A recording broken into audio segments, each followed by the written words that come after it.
मेरा नाम मंजूषा कुमारी है और ये मेरे हस्बैंड हैं। इनका नाम चंद्रशेखर सिंह है। इनको एकदम से हेडेक शुरू हो गया अचानक ही, और उसके बाद उनको चक्कर आने लगा। तो फिर हम लोगों ने अपने बगल गिरद वालों से बात की कि इनकी तबीयत बहुत ख़राब है, थोड़ा आप देखिए। उन्होंने पहले बीपी चेक किया, वो भी एक डॉक्टर भी थे, तो उन्होंने बोला बीपी तो ठीक है, हॉस्पिटल ले चलते हैं। फिर हॉस्पिटल ले गए, वहाँ पर न्यूरो हॉस्पिटल ही ले गए थे। तो वहाँ पे उन्होंने सीटी स्कैन किया और बोला कि आप यहाँ से बनारस चले जाइए। उन्होंने एक डॉक्टर का नाम दिया था। फिर हम लोग ये हॉस्पिटल में एग्रीम हॉस्पिटल का रेफर किया था, तो हमने एग्रीम हॉस्पिटल आए और यहाँ पर हम लोगों ने डॉक्टर अविनाश चंद्र सिंह सर से भेंट की, जो कि जाने माने न्यूरो के डॉक्टर हैं। उनसे मिले और उसके बाद उन्होंने इलाज किया। जब हम लोग यहाँ आए थे तो इनकी हालत बहुत क्रिटिकल थी, तबीयत बहुत ख़राब हुई थी और 5-6 दिन पहले आए थे। तो उसके बाद आज के डेट में इनका तबीयत उससे पहले बहुत सुधार हुआ है। बहुत अच्छा हॉस्पिटल है, आप देख भी रहे हैं इनका हालत। Thank you. अभी मैं आप लोगों को एक बहुत ही महत्वपूर्ण जानकारी देने वाला हूँ। एक जो पेशेंट जिनके बारे में बात हो रही थी, चंद्रशेखर सिंह, ये हम लोग के पास आए थे तो अचानक इनको सीवियर हेडेक हुआ था, जो कि लाइफ में पहली बार हुआ था।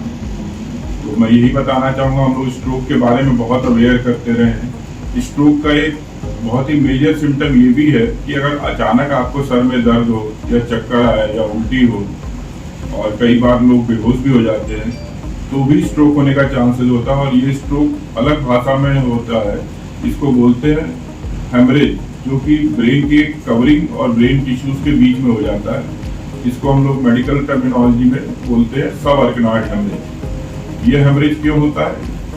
मोस्टली ये जो बिना चोट के अगर जो सब आर्कनॉइड हेमरेज होता है, उसमें आर्टरीज होती हैं, वो वीक होती हैं, तो उसमें एक आउट पॉकेटिंग हो जाती है और जिधर से आर्टरी रप्चर कर जाती है और ब्लड आपका पूरे ब्रेन में फैल जाता है। इसके कारण इसमें बहुत तेज से दर्द होता है, गर्दन में स्टिफनेस आ जाती है। तो चंद्रशेखर जी इसी बीमारी के साथ आए थे, तो हम लोग ने तुरंत इनको इन्वेस्टिगेट किया।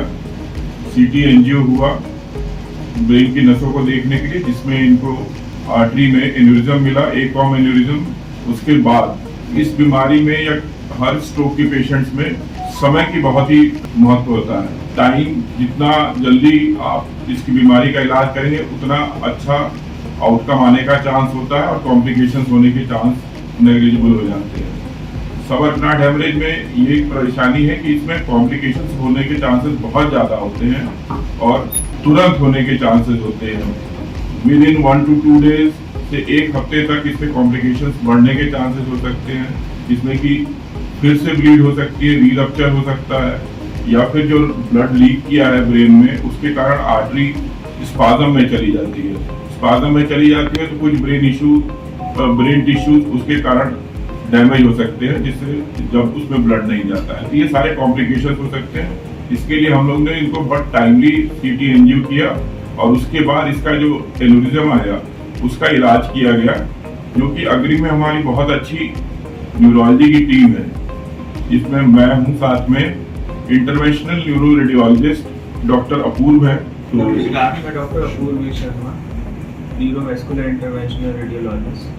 तो ऐसा बनारस में पहली बार ही हुआ है किसी हॉस्पिटल में बहुत ही एफिशिएंटली किसी पेशेंट को मैनेज किया है इस तरह के, जिसमें एन्यूरिज्म रप्चर होता है। और ये जो है काफ़ी यंग पेशेंट है, यंग पेशेंट की लाइफ और भी ज़्यादा इम्पोर्टेंट होती है। तो इस प्रोसीजर में क्या हुआ है कि हम लोगों ने पिन होल सर्जरी करके, माने कि आप एक वेसल के थ्रू एंजियोग्राफी करके उस एन्यूरिज्म तक ब्रेन में पहुंच के वहाँ कॉइलिंग करते हैं। तो इसमें हमें ओपन सर्जरी नहीं करनी पड़ती है। उसका सबसे बड़ा एडवांटेज ये है, जब आप ओपन सर्जरी नहीं करते हैं किसी पेशेंट की, तो उसका हॉस्पिटल स्टे बहुत घट जाता है, कॉस्मेटिक रिजल्ट बहुत अच्छा होता है। आप देख सकते हैं इस पेशेंट को हम लोग ने विद इन 3 आवर्स ऑपरेट कर दिया और आज इसके शरीर पर कोई निशान भी नहीं है। इतनी बड़ी चीज़ हो गई और आपको पता भी नहीं चला। 2 दिन बाद आप इस पेशेंट को देखेंगे तो आपको लगेगा इसका साथ कोई भी इस तरह का मेजर इवेंट नहीं हुआ। तो ये है, और आज करीब पोस्ट ऑपरेटिव डे 5 होगा और पेशेंट बिल्कुल ठीक है और हम डिस्चार्ज की तैयारी भी कर रहे हैं इस पेशेंट में। तो यही मैं कहना चाहूँगा कि अग्रिम हॉस्पिटल में न्यूरोसाइंसेस की बहुत अच्छी टीम है, जिसमें कि मैं न्यूरो फिजिशियन हूँ, न्यूरो इंटरवेंशनिस्ट हैं डॉक्टर अपूर्व, न्यूरो सर्जन हैं डॉक्टर प्रतीक गुप्ता, और बाकी एंसिलरी न्यूरो क्रिटिकल केयर में डॉक्टर एस बेहरा हैं। ये बहुत ही एक्सपीरियंस टीम है जो कि इन सारे तरह के पेशेंट्स को, न्यूरोलॉजी के कोई भी पेशेंट हो, ट्रॉमा से लेकर स्ट्रोक तक, उनकी तुरंत इलाज और सुविधा देने के लिए तत्पर है। और आप ये पाएंगे कि अधिकतर जो सर्जरीज हैं हमारे न्यूरो इंटरवेंशनिस्ट के होने के कारण आप ब्रेन को ओपन करने की जरूरत नहीं पड़ती, आप मतलब एंजियो मतलब आर्टरी के थ्रू जाके ही उसका इलाज कर सकते हैं, जो कि बनारस में पहली बार उपलब्ध हुआ है। और हॉस्पिटल में neuro critical care doctor Behera के साथ, क्योंकि अगर कई बार पेशेंट्स को कुछ परेशानी होती है तो एक पूरी टीम है यहाँ पे वेल इक्विप्ड न्यूरोलॉजी आईसीयू और स्ट्रोक आईसीयू के साथ, जो कि उसको कैटर कर सकती है।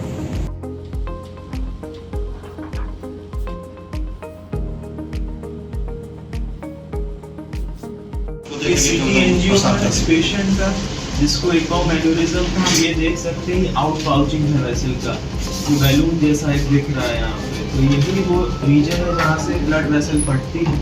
ये पेशेंट थोड़ा चैलेंजिंग इसलिए भी था कि इसमें एक ही तरफ से आर्टीरियल सप्लाई थी, दूसरी तरफ से नहीं थी। तो ये केस एक रिस्की केस भी था, क्योंकि इस तरह के केस में अगर आपने कॉइलिंग की, कभी कभार आर्टरी बंद होने का खतरा भी रहता है। लेकिन इसको हम लोग ने बहुत ही एफिशिएंटली किया है इस प्रोसीजर को। और ये आप देख सकते हैं, ये वो कॉइल है जो प्लेटिनम का कॉइल होता है, इस रीजन में हम लोग ने डाला है इस आर्टरी के। और उसके बाद ये पोस्ट प्रोसीजर, जो प्रोसीजर करने के बाद का सीटी स्कैन है, इसमें हमें कोई भी हेमरेज नहीं दिख रहा। तो ये जो प्रोसीजर है ये सक्सेसफुली हो गया है।